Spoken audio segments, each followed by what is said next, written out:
All right. Well, we want to tell you about how Canada is not getting access to certain news websites because Google now is testing blocking certain news that Canada doesn't like. The Canadian government last year introduced the Online News Act. This was in the wake of the trucker protest introduced by Justin Trudeau's Liberal government. And it is a way for Canada to downrank and declassify news organizations if they don't like it. And now Google is saying, well, okay, we'll test out doing this, which is interesting that Google would do this, and they admitted to it. A Google spokesperson emailed Reuters and said, we're briefly testing potential product responses to Bill C-18 that impacts a very small percentage of Canadian users. We run thousands of tests each year to assess any potential changes to search. Except the bill hasn't passed yet. If you look at the Parliament of Canada website, you can see that it is still being debated in the Senate. So why would Google need to turn off access for Canadians for such a controversial bill that amounts to censorship and the shutting down of a free press? Google says it's only conducting limited tests, only for 4% of the Canadian population, to limit the visibility of Canadian and international news to varying degrees. Lots of questions about that. But we remind you that Prime Minister Justin Trudeau continues to be antagonistic about who he considers is press, who is legitimate. So this is Google following right in line with him not wanting some sites to be ranked as news if he doesn't like them. Here he was last year slamming Rebel News, telling them exactly what kind of disdain he had for any anti-government dissent. The only reason that I'm allowed to ask you this question is because today the federal court ruled that the government doesn't have the right to determine who is or is not a journalist. This is the second election in a row that the court had to overturn your government. Do you still insist on being able to make that decision, and why? First of all, questions around accreditation were handled by the Press Gallery and the consortium of networks who have strong perspectives on quality journalism and the important information that is shared with Canadians. The reality is organizations like yours that continue to spread misinformation and disinformation on the science around vaccines, around how we're going to actually get through this pandemic and be there for each other and keep our kids safe, is part of why we're seeing such unfortunate anger and lack of understanding of basic science. And quite frankly, I won't call it a media organization, your group of individuals need to take accountability for some of the polarization that we're seeing in this country. And I think Canadians are cluing into the fact that there is a really important decision we take about the kind of country we want to see. And I salute all extraordinary, hardworking journalists that put science and facts at the heart of what they do and ask me tough questions every day,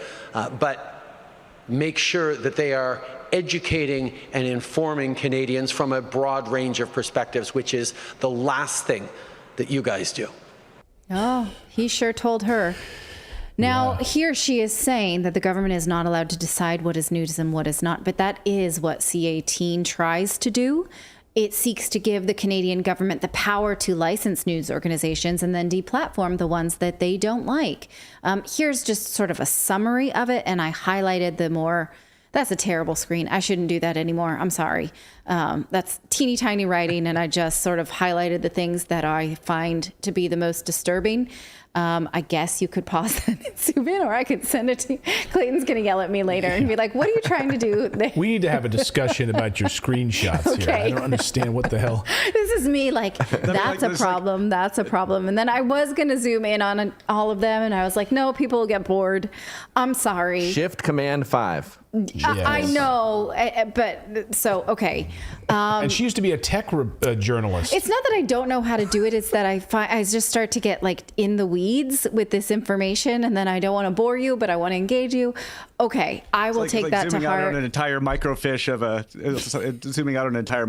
of like of a newspaper and be like, if you look at the article on page 5. I know. I never was able to work those microfiche. Like I'd try to zoom in on something and then I'd all of a sudden be like taken back to the beginning. Anyway, okay, I take the criticism that I just gave myself.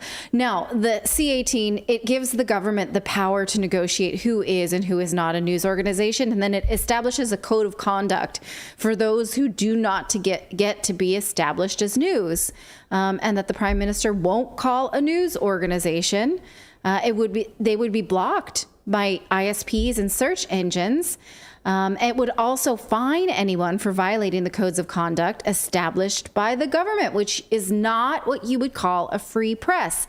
But my problem with this is that it seems that the government has already handed over a list of who they would disqualify, because otherwise, how would Google know who to block? Right. Well, we are already seeing it today, right? Because we have a number of viewers who are telling us this afternoon that, in fact, they can't find our show, that they weren't able to find our show, that even just doing a simple search on YouTube, they weren't able to find it in Canada. By just searching for Redacted News or Redacted, they can't find the show.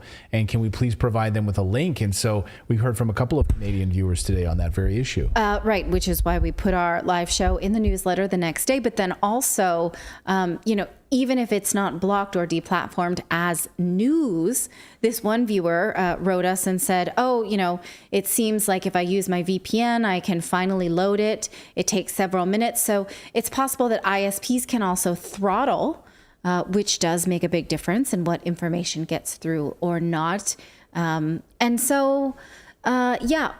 What's this list? Has the Canadian government already handed it over, or has Google come up with it on their own?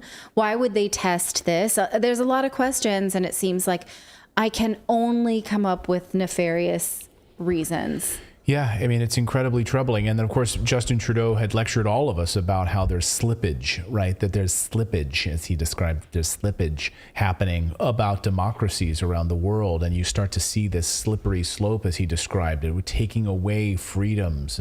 And he was specifically talking about Putin, and he was in support of Ukraine, the most corrupt government in Europe, which has clamped down on personal freedoms, taken away free press and taken state control of that, clamped down on religions, right?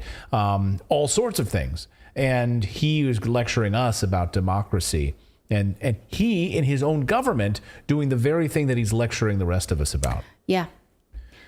So this is interesting. If you are in Canada and you have experienced, maybe you're one of this 4% that are not able to call up certain news organizations, I'd love to hear what they are in addition to ours. And I would just love to hear more about how Google just took it upon itself to censor news, even though that is currently not the law yet in Canada.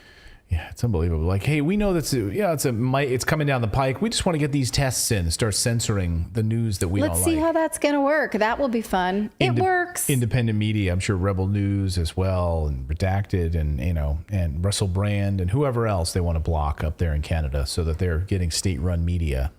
Really, really sad. Thank you so much for watching this segment here at Redacted. We are live every day at 4 p.m. Eastern Time, trying to share the stories that the mainstream media will not cover. You should also come over and join our community of Redacted Rebels over at redacted.inc. That's our private locals community where we can share exclusive content that we simply cannot share here on YouTube. Come over and join the rebellion together right now by going to redacted.inc. We'll see you next time.